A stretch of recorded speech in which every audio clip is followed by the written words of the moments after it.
us all pray. Praise the Lord. How great thou art. Maraming salamat po, Panginoong Kristo, sa malakas na presensya na pinadama niyo po ngayon sa amin.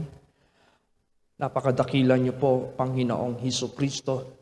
Kayo po ay tulad din noon, ngayon, at magpakailan paman. Patuloy pa po kayo, Lord Jesus, sa pagbigay ng inyong mga turo sa inyong mga banal na salita.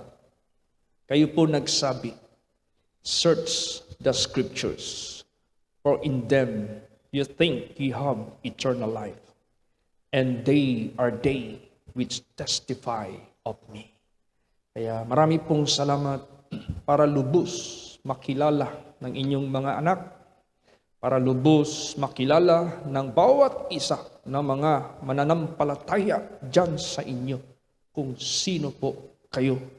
Kaya pagpalain niyo po ang aming samba sa gabing ito at tanging ang inyong mga banal na salita po lamang ang magpapatuo patungkol sa inyo. As what you have said, Lord Jesus, surround us with your angels, cover us with your precious blood, so that no evil can harm us nor can disturb us. Speak to your people through the mouth of your servant, and let my speech and my preaching will be not with enticing words of man's wisdom, but in the demonstration of your Spirit and of your power, so that their faith should not stand in the wisdom of men, but in the power of God. So thank you for all these things. As you have said, ask and shall be given you, seek and you shall find, knock and it shall be opened unto you. In Jesus' name, amen. Everybody say, praise the Lord. Praise the Lord. Please be seated.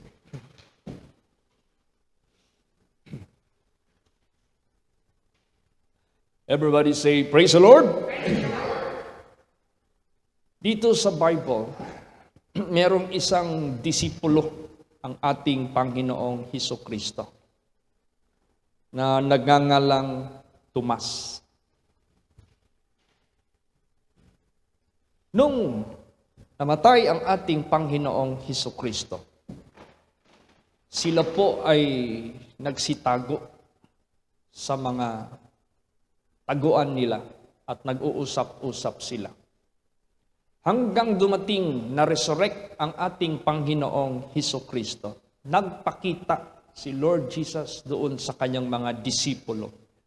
Kaso, at that time when Jesus Christ appeared to his disciples, Thomas was not there. Absent si Thomas. Nung nag-report na ang mga disciples kay Thomas, they said, "We have seen the Lord. He was risen from the dead." Dahil ito si Thomas, nag-alinlangan kung totoo ba o hindi yung sinasabi ng kanyang mga kasamahan. Kaya ang sabi niya, "I will not believe unless I can see the nail prints in his hands, and unless I can pierce his side." Yun ang kanyang hindi ako maniwala, sabi niya, kung hindi ko makita ang mga marka sa kanyang kamay, sa mga pako, at hindi ako maniwala maliban matusok ko yung gilid niya, kasi yung gilid niya tinamaan ng sibat or bow. Ngayon, diyan natin malaman na God knowing all things. Kilala niya sino nag-alinlangan, kilala niya saan siya. Kaya nung bumisita si Lord Jesus Christ, dahil alam niya nandyan si Thomas na nag-alinlangan sa kanya, sinadya niya itong binisita na nandyan si Thomas. Nung nakita ngayon ni Thomas si Lord Jesus at tinawag siya ni Lord Jesus, sabi ni Lord Jesus, "Thomas, come hither." and look my hands and pierce my side. Tomas, halika. Tingnan mo ang aking mga kamay. Tusukin mo yung aking gilid. Nung nakita na ni Tomas ang ating Panginoong Hesukristo, anong sinabi niya? Basa. John 20:28 hanggang 29. Praise the Lord. And Thomas answered and said unto him, My Lord and my God. Jesus saith unto him, Thomas, because thou hast seen me, thou hast believed. Because blessed are they that have not seen and yet have believed. Ito'y hindi pangkaraniwan na statement sa isang disciple na tinawag niya si Lord Jesus Christ, Panginoon at ang aking Diyos. Ito'y hindi pangkaraniwan. He believed and treated that Jesus Christ is Lord and God. Capital G, God. God the Creator, God which is the Almighty, God who talked to His servants, Noah, Moses, Abraham. Hindi pangkaraniwan. Merong reliyon dito sa Pilipinas na napakalaking grupo na ito. Hindi sila naniniwala na si Kristo ay Diyos. Ang paniwala nila kay Kristo ay tao lang. At nung nabasa nila ito, na nagsabi si Thomas, My Lord and my God, hindi daw yun totoo. Nagulat lang daw si Thomas kaya nasabi niya, pero hindi daw yun batayan na totoo. Kung sa sanglibutan pa, parang nagdeliryo, nagsalita ng hindi alam. Kung sa sanglibutan pa na yung bang naalimungatan, ganon. Pero hindi, totoo ang sinabi niya. At kung ito ay hindi totoo, sana sumagot si Lord Jesus Christ, Do not call me God. Walang sinabi si Lord Jesus. Sinabi niya, Jesus saith unto him, Thomas, because thou hast seen me, thou hast believed. Blessed are they that have not seen me and yet have believed. So Jesus Christ accepted the statement of Thomas that he is the Lord and he is God. Siya po ay Diyos. Kaya maraming mga Christians ngayon sa sanglibutang ito, they call themselves Christians but they do not know who Jesus Christ really is. Maraming mga Christian ngayon na nagpo-proclaim, nagagamit sa pangalan ni Kristo. Pero ang paniwala nila kay Kristo, hindi ayon sa sinasabi sa Bible. Di ba? Sabi ni Lord Jesus Christ, search the scriptures, for in them you think ye have eternal life, and they are they which testify of me. Sila yung magpapatuo-tuo, magwi-witness, magtatestify sa akin. Ito, witness ito, ang scripture na siya ay tinawag ng Panginoon, tinawag Diyos na tunay na Diyos. Ngayon, ano pa ang mga nasa scriptures na magte-testify that Jesus is God? Basa. Exodus 3:14. Praise the Lord. And God said unto Moses, I am that I am.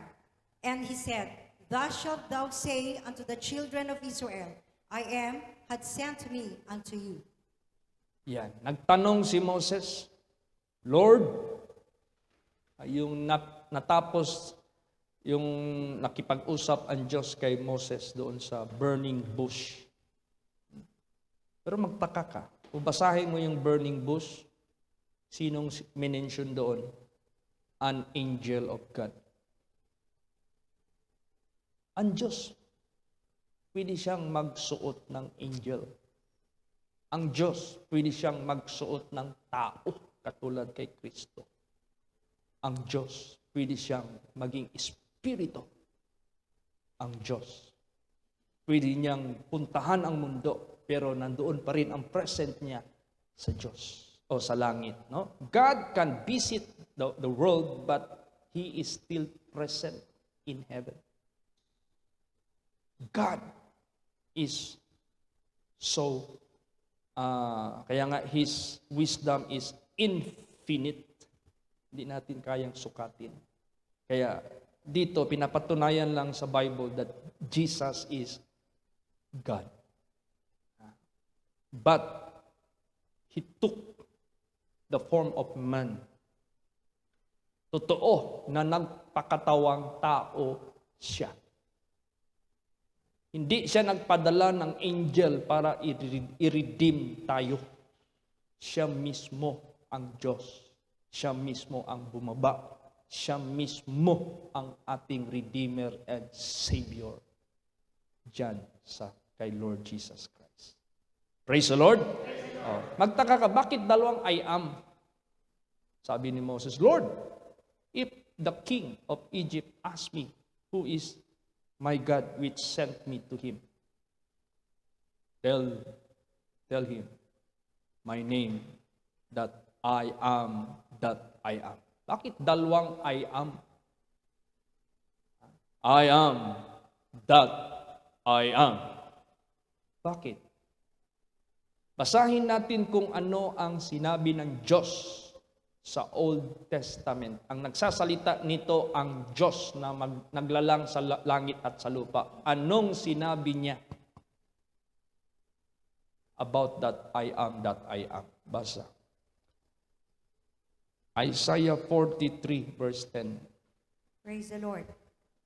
Ye are my witnesses, saith the Lord, and my servant whom I have chosen, that ye may know and believe me, and understand that I am He. Before me there was no God formed, neither shall there be after me. Okay. Meron siyang minention dito. Kayo ang aking mga saksi. Sabi ng Panginoon. At ang aking alagad na aking pinili. Na inyong maalaman at maniwala kayo sa akin at maintindihan ninyo that I am He, na ako ay siya. Ibig sabihin, meron siyang tinuturo that I am He, na ako ay siya. Praise the Lord. At sinabi pa dito, before me there was no God formed. Bago sa akin, wala ng Diyos na Diyos. Neither shall there be after me. Ni wala ng kasunod sa akin na maging God to. Anong God to? Yung ikalawang Diyos. Ibig sabihin yan, there is only one God and there is no other God but Him. Siya lang nag-iisa. At siya yung nagsabi that you may believe and understand that I am He. Praise the Lord. Praise the Lord. Ngayon, meron bang sinabi si Lord Jesus? Sagot sa kanyang sinabi that ye are my witnesses, that ye may believe me and understand that I am He. Meron bang statement si Lord Jesus na sagot doon sa kanyang sinabi? Meron, pero isa itong matinding statement ni Lord Jesus. Katakot-takot na statement ito. Basa. John 8:23 and 24. Praise the Lord. And he said unto them, Ye are from beneath, and I am from above. Ye are of this world, and I am not of this world. I said therefore unto you, that you shall die in your sins. For if you believe not that I am he, ye shall die in your sins. Matindi ha? Sabi ni Lord Jesus, kayo ay taga lupa, ako naman ay taga taas. Hindi ako sa sanglibutan, ako po ay taga taas. Kaya sinasabi ko sa inyo, mamamatay kayo sa inyong mga kasalanan pag hindi kayo naniwala na ako ay siya. Sagot ito sa sinabi ng Diyos sa Old Testament na maunawaan ninyo, maniwala kayo sa akin na ako siya. Si Jesus naman nagsabi, mamamatay kayo sa inyong kasalanan pag hindi kayo naniwala na ako siya. Siya yung I am, that I am. He is the I am in the Old Testament. He is the I am in the He is the I am in the Old Testament. He is the same I am in the New Testament. God claimed it that I am He. Jesus, which is in the flesh, present dito sa mundo, nagsabi, you will die in your sin if you do not believe that I am He. Praise the Lord. Maliwanag yan. Nung nagkaroon pa ng pahayag ang Diyos sa Old Testament, nagpaprapisi pa sa kanyang kapanganakan sa laman dito sa mundo. Anong sinabi? Basa. Isaiah 7:14. Praise the Lord. Therefore, the Lord himself shall give you a sign. Behold, a virgin shall conceive and bear a son, and shall call his name Emmanuel. Okay. Ang Diyos, ang Panginoon, magbibigay sa iyo ng tanda. Tingnan ninyo, isang birhin, magbubuntis, manganganak ng lalaki, at siya'y tatawaging Emmanuel. Nung nangyari na ito, nung natupad na ito, sa actual na fulfillment, na iaanak na siya dito sa isang virgin na babae, ano ang interpretation ng Emmanuel? Basa. Matthew 1:23. Praise the Lord. Behold, a virgin shall be with child, and shall bring forth a son, and they shall call his name Emmanuel, which being interpreted is God with us. Yes. Ang interpretasyon ng Emmanuel nung ipinanganak si Lord Jesus Christ dito sa mundo through a virgin. Emmanuel being interpreted, God is with us, but not in a destruction way, but in a harmless way. He took the form of a human being. Hindi siya human being. Diyos siya, nagpakatawang tao. Kaya kaya niyang gawin, kahit Diyos siya, pwede siyang magpakatawang tao. Kaya yung babae hindi ginalaw ng lalaki na buntis. Kasi hindi siya tao. Diyos siya, nagpakatawang tao. Kaya nga sinabi diyan, hindi kailangan yung hain na baka, ano pa yung mga hain dito na animals, kundi mismo ang Diyos nagpakatawang tao para siya ang mag-redeem sa atin. Wala nang ibang Savior, only God. Wala nang ibang Redeemer, only God. Kaya nung nagpakatawang tao ang Diyos, na walang iba ang ating Panginoong Hesukristo. Kaya God is with us. Sumama ang Diyos dito sa atin. In His own mighty way. Praise the Lord! Okay. So, patunay na si Kristo ay siya rin ang Diyos. Basa. John 1:1. Praise the Lord. In the beginning was the Word, and the Word was with God, and the Word was God. Yes. Sa pasimula ay ang berbo o salita, at ang salita kasama ang Diyos, at ang salita ay Diyos. Anong nangyari sa salita na Diyos? Basa. Verse 14. Praise the Lord. And the Word was made flesh and dwelt among us, and we beheld His glory, the glory as of the only begotten of the Father, full of grace and truth. Yes. Kayang gawin ng Diyos na magpakatawang tao siya para lang tayo iligtas sa kapangyarihan ni Satanas. Praise the Lord! Sinong tumalo kay Satanas sa langit? Ang Diyos.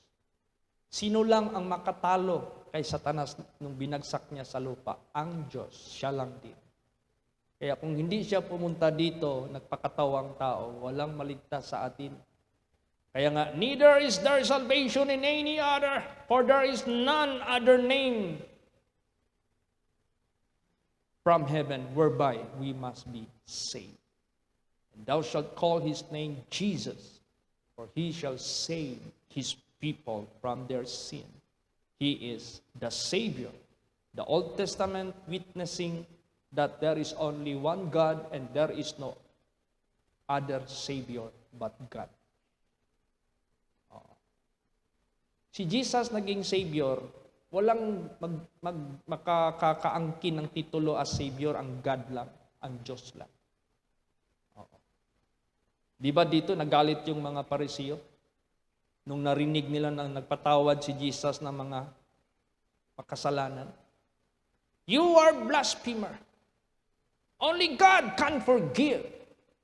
That's right. He is God. That's why He can forgive. Praise the Lord. Diyos siya eh. Ang Diyos lang talaga ang makapagpatawad. Eh bakit nagpatawad si Kristo? Eh Diyos siya eh. Makapangyari. Diyos kasi siya kaya nagpapatawad siya. Alam mo yung Salmo, He stilleth the storm. Ang Diyos yun ang tinutukoy dito. Sino nag-still ng storm? Di ba si Jesus? Praise the Lord! Kaya Jesus is God.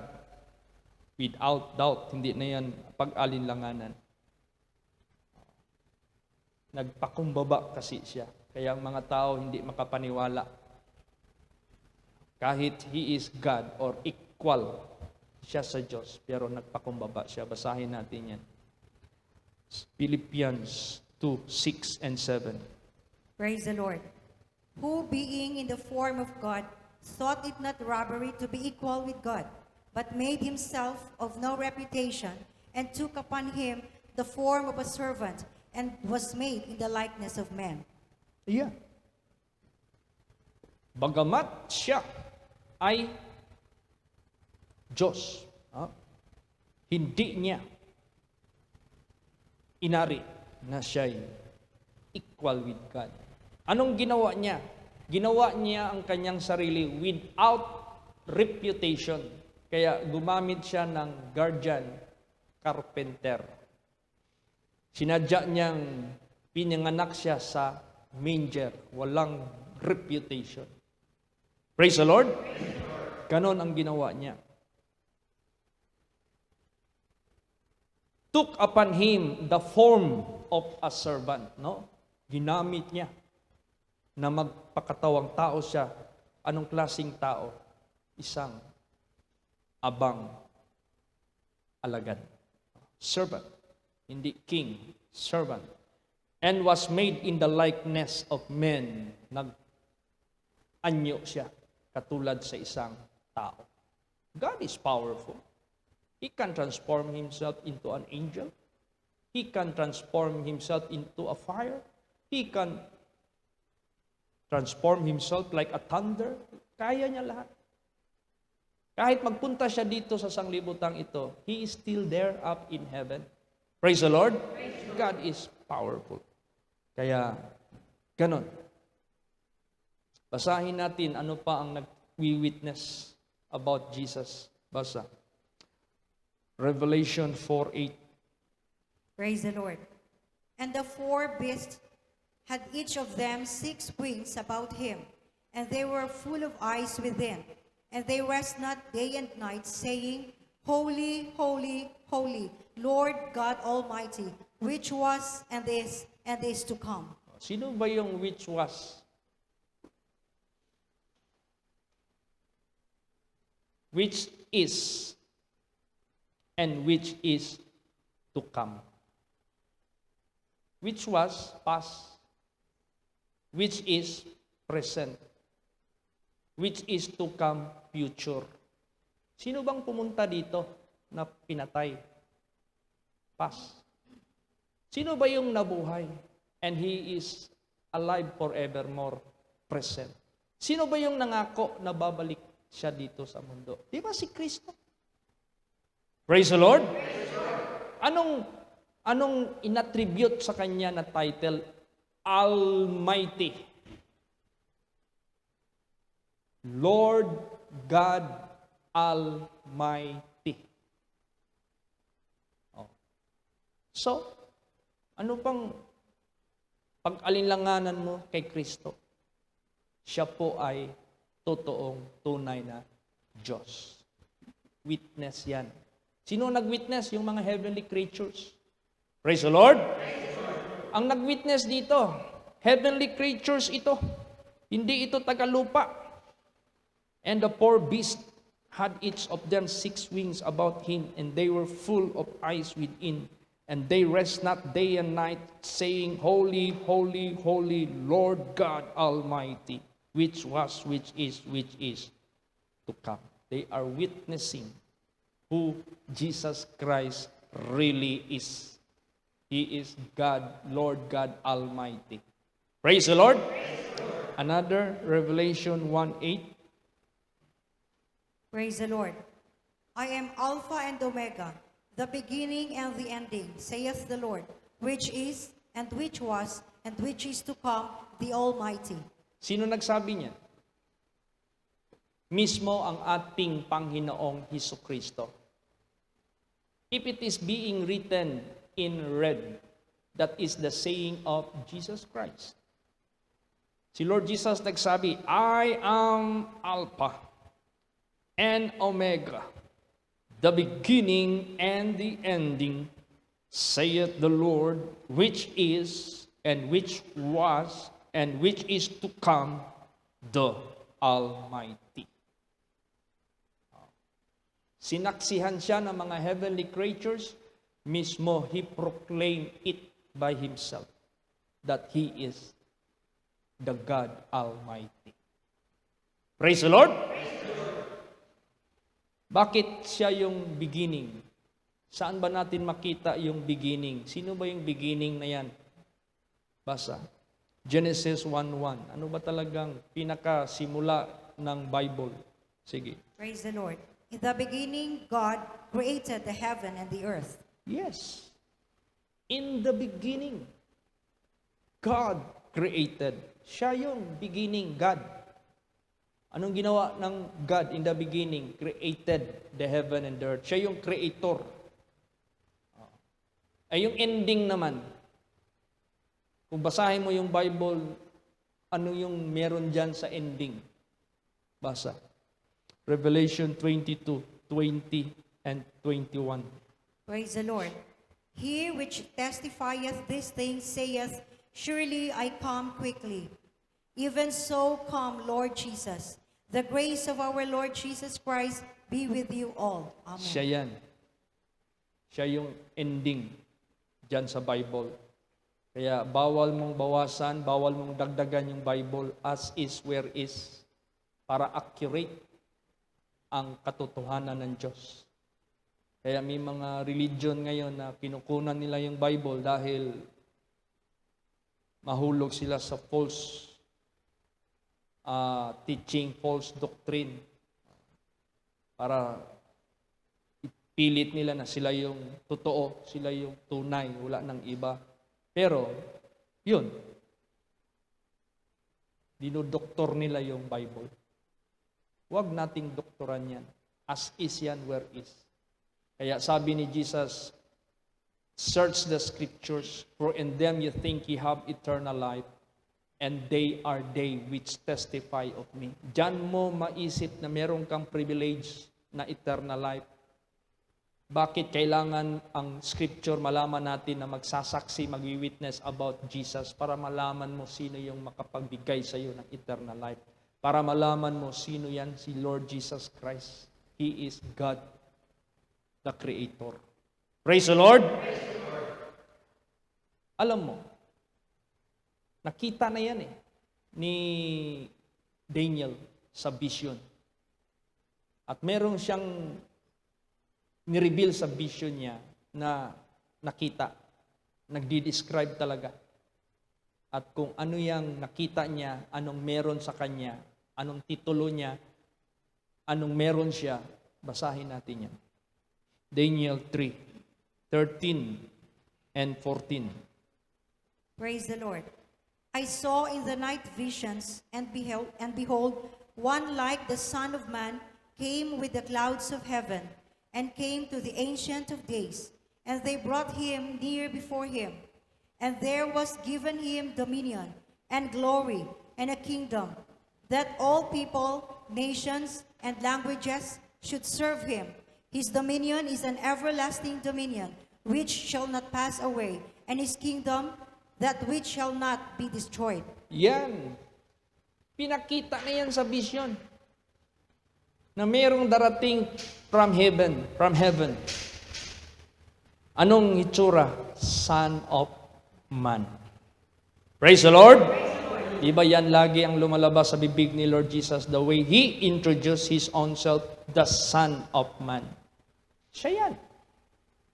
Na ipinakita ahead of time na He will be coming in the clouds from heaven. And that is our Lord Jesus Christ.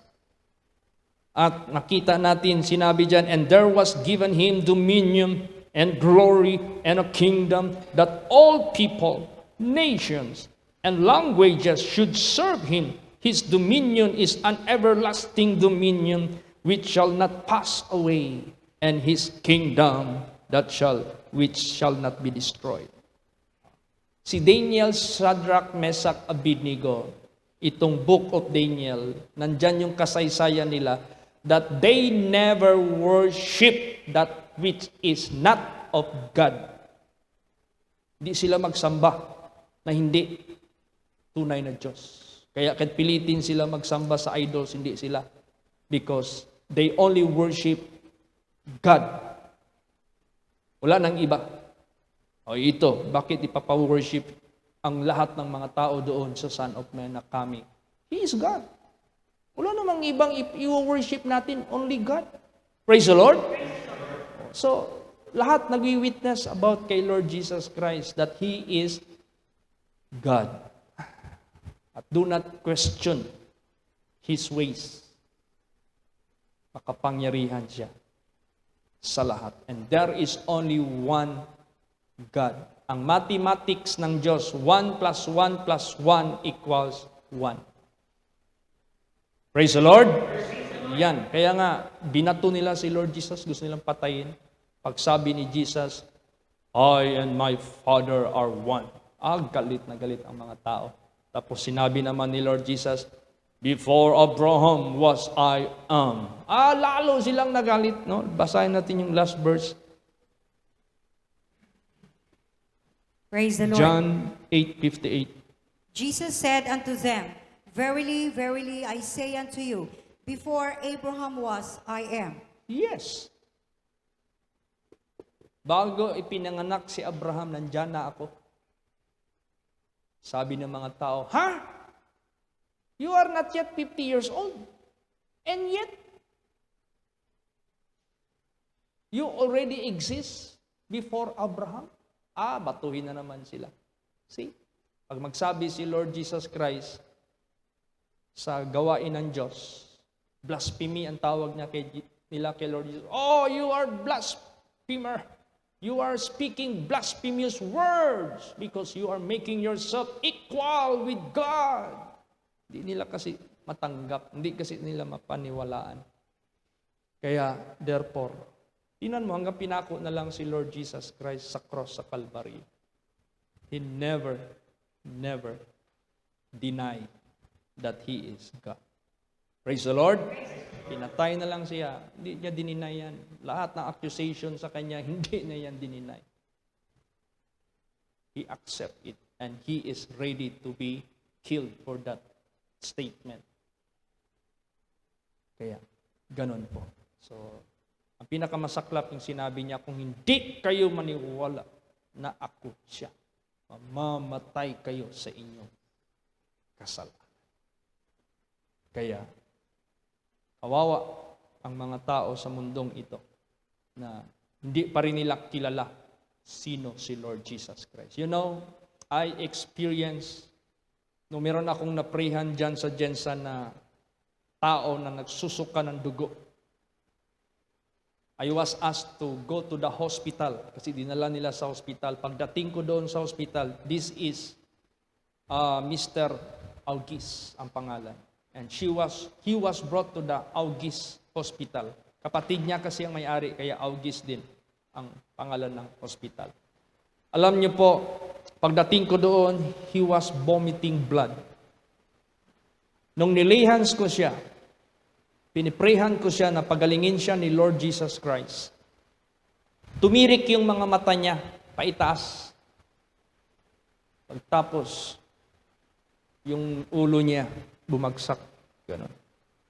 He is dead at that time. Patay. So, ang ginawa ko, nag-withdraw ako sa kanilang vicinity. Umupo ako doon sa receiving room ng hospital. I am pondering. Nag-meditate ako. What will be the next?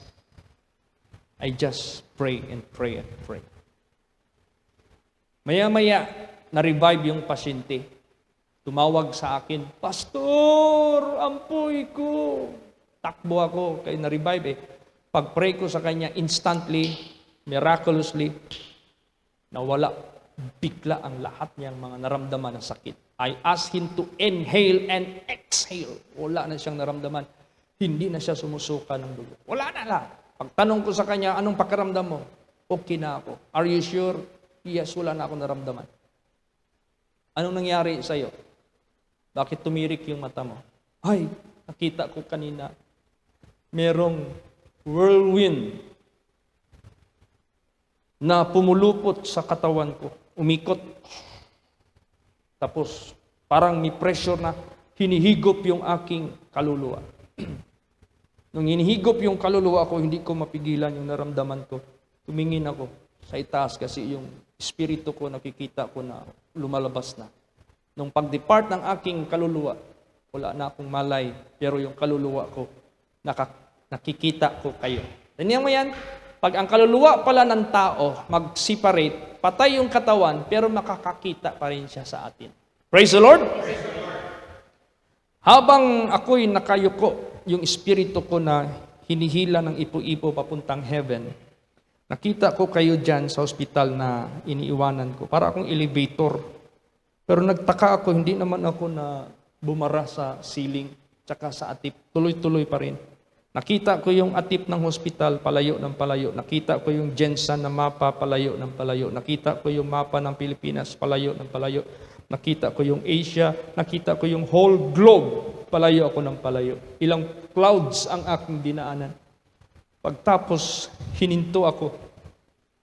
Straight nakita ko isang trono. There is only one throne in heaven because there is only one God in heaven who created everything. Nakita ko. May nakaupo sa trono. Hindi ko makita yung liwanag sa kanyang muka. Only brightness ang nakikita ko sa muka niya. Yung nakaupo sa trono na nag-iisang trono at nag-iisang nakaupo doon, tumayo. Lumakad. Palapit sa akin. Nung tumingin ako sa kanyang mga paa, nakita ko yung marka ng pako. Nung nakita ko yung mga kamay niya, nakita ko yung marka ng pako. Pero pagtingin ko sa mukha niya, napakaliwanag. Nilihans niya ako. Sinabihan niya ako, pinagaling ko na ikaw. Ipo-ipo, ibalik mo na siya doon. Balik. Ganun, ang ipo-ipo rin ang nag-ano sa kanya. Nagbuhat at nagbaba. Bumalik din yung nakita niya lahat hanggang nag-land siya sa kanyang body. Gising siya. Gumaling. Praise the Lord. Pag-check up, walang sakit. Absolutely. Sabi ko, uwi ka na. Sige lang. Pahinga lang ako dito. Dinextrose. Imbis ang dextrose ang magpasok sa katawan niya, ang dugo niya ang pumasok sa dextrose. Nagdagan siya ng dugo, hindi magpasok yung dugo sa ugat niya. Mag-swell lang yung ugat niya, pero yung dugo hindi mag-penetrate sa katawan niya. Hindi nabawasan yung dugo. Nung chinek up ang dugo, normal. Hindi ma-explain ng doktor, pinauwi. Mr. August. Praise the Lord. So, ibig sabihin yan, kung mag-ask ka ng, meron ba nakapunta sa langit para mag-witness na isa lang talaga ang Diyos? Meron. Si Mr. August. Sino pa? Yung mga nasa Revelation, yung mga pronouncement ng mga angels dyan. Isa lang. Sino yun? Which is to come, the Almighty. Si Jesus mismo nag-witness. I am the Alpha and the Omega, the beginning and the ending, which is to come, the Almighty. Saan mo ba gamitin yung word Almighty? Di ba sa Diyos lang? Praise the Lord. Kaya, patunay yan. Tayo, naniniwala kay Kristo Jesus. Lubos-lubosin natin ang pag-search sa Scripture para malaman natin, para hindi tayo mapunta sa ibang Diyos. Diyan lang, sa totoong Diyos, na walang iba ang ating Panginoong Hesukristo. Kaya minsan yung baptism, maraming controversial. Sabi ni Lord Jesus Christ, go! Baptizing them in the name of the Father, in the name of the Son, in the name of the Holy Ghost. Anong ginawa ng mga apostles niya? Which being led by the Holy Ghost. Before sending them to baptize, they were endued with power. That's why Jesus said before He ascended into heaven, wait, because you will be endued with power. Diba? Bago sila nagbaptize, pinuno sila ng Holy Spirit para yung gagawin nila accurate. Nang nagbaptize sila, sabi ba sila sa binautismohan, I baptize you in the name of the Father, in the name of the Son, in the name of the Holy Ghost. Tapos, basahin niyo ang Acts. Lahat dyan. I baptize you in the name of Jesus Christ of Nazareth for the remission of your sin. You will receive the gift of the Holy Ghost. Isang pangalan lang ang ginamit nila. Because He is the Father, He is the Son, He is the Holy Spirit. And His name is only one. And that is Jesus Christ. He is God. Praise the Lord. God hath highly and exalted Him and given Him a name which is above in every name. God has many names. Yahweh, Jehovah, Jehovah Jireh, Jehovah Nisi. Marami siyang pangalan. But isa lang ang pangalan na higit sa lahat sa mga pangalan niya. And all knees should bow in heaven. E sino bang ibabaw doon sa heaven? Di ba? Diyos lang. Praise the Lord. All knees should bow in heaven. All knees should bow in earth. All knees should bow under the earth. E saan mo i-attribute yung pagbabow down mo, pag-worship mo? Di ba sa Diyos lang? Kay Lord Jesus yan. Siya yan. Wala nang iba. Praise the Lord. Praise the Lord. Kaya, therefore, let us not be ashamed to proclaim our Lord Jesus Christ. He is God. He is the Creator. He is Jehovah. He is He can even transform as a messenger of God, angel of God, everything. He can make. He is only one. He is God. Praise the Lord! Everybody stand up. Magsitayo po ang lahat. Hallelujah. Let us all pray. Magsidalangin po tayong lahat. Hallelujah. Hallelujah. How great thou art. Maraming salamat po, Ama ko sa langit, Panginoong Hesukristo, sa mga patutuo ninyo through your scripture. There is no other that can testify about you except the Holy Scripture. And no one can tell about yourself except your own spirit. Kaya Lord Jesus, maraming salamat sa maliwanag na ikaw, nag-iisang Diyos na lumalang sa langit at sa lupa.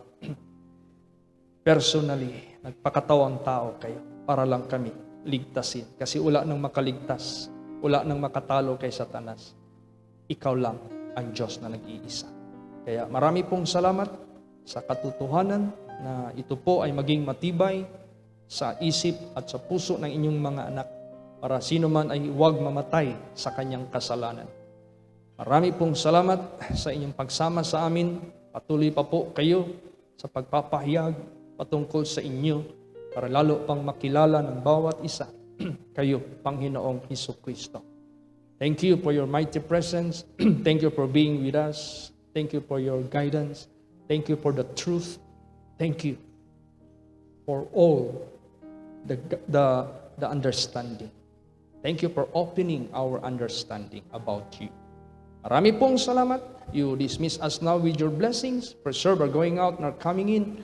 From this time forth, even forevermore, we will proclaim you any part of the world. Marami pong salamat. In Jesus' name, Amen. Everybody say, praise the Lord. Praise the Lord. God bless.